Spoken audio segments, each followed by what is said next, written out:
Lester. What did he say? Talked right over He Martin just O'Malley. talked over him. He goes, 10 seconds, 10 seconds. He goes, I'm, and they just went to the Well, thing. they got to go to break, and you got to do what you got to do. Anna's like, I will talk over you, Jimmy. Don't even think. Wait, Martin O'Malley spoke over him? No, vice Martin. versa? Well, Vice O'Malley versa. was trying to get a question. You got to go to break. It just is what it is. Sorry, O'Malley. That's the way it works. I would say that Lester Holt is annoying me because he keeps stepping on applause lines. It's like, Jesus Christ, it's also, I know it's a debate, but it's also a show. And you see that Bernie Sanders is getting to a point, you feel it. It's not like he's bullshitting around and speaking in platitudes. The guy could not be throwing more fastballs at you, filled with facts and stuff like that news people always pretend that they like. And then you got a guy doing this and you start cutting him off left and right. So let him get his point out, Lester Holt. There's only 3 of them on the goddamn stage. There's not 80 of them. You don't need to get to anybody else. Bernie's the guy you got to get to, so why don't you let him talk? Oh, it's driving me crazy.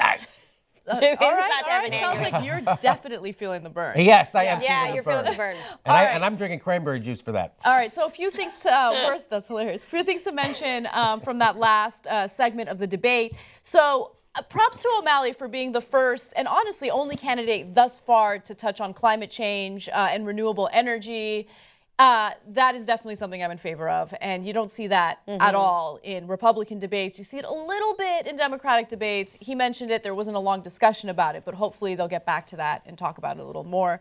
Also, when it comes to the gun debate, I just want to touch on this whole thing about Bernie Sanders voting against or in favor of immunity for gun manufacturers. I just want you guys to understand what that means from someone who's in favor of gun control. It just means that if there's some sort of accident with a firearm, then the people involved cannot sue that gun manufacturer for that accident, right?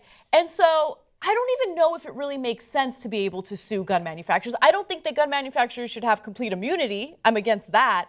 But I can see why Bernie would vote against that. That's not something that's going to change my world or change whether or not I support Bernie. I don't think that's going to save first graders in Connecticut, which everyone wants to call up the most poignant example of gun violence. And I don't think that specific voting, that vote on his record somehow signals that he doesn't care about gun control. I agree. Or he doesn't care about the lives of Americans. I agree with that. Can I just make one little point about that? It seems like that kind of a law. We're all in favor. I think us here and Bernie and all Democrats are in favor of some kind of gun legislation. But putting something in like that will just bankrupt all the gun companies, and then so that would just create more problems, and they would have to get insurance. I like the idea of making people get private insurance, like you have to get private insurance for a car. So you have to get insurance for your gun. So if anything happens with your gun, then you're liable, right? That's the way I think it should be. That's an interesting concept. I mean, I think personal responsibility around guns, doesn't impede on the right to bear arms. I agree. Yeah. It just means that you really have to take that right seriously, and you have to be willing to jump through some hoops so that you can have your firearm. It's incredible how doing something like, I don't know, driving a car is considered a privilege, but owning a gun is a right. I mean, we live in this really interesting society where it's because people intentionally misread the Constitution. Right. That's exactly people just feel very strongly and brandish it, of course, and use it as, it's tough because people want to talk about this is a founding principle, and I just think we have to evolve. I mean, it's very simple. Yes. It's just not 1776 anymore. Yes. It was a founding principle that blacks were 3/4 of a human being.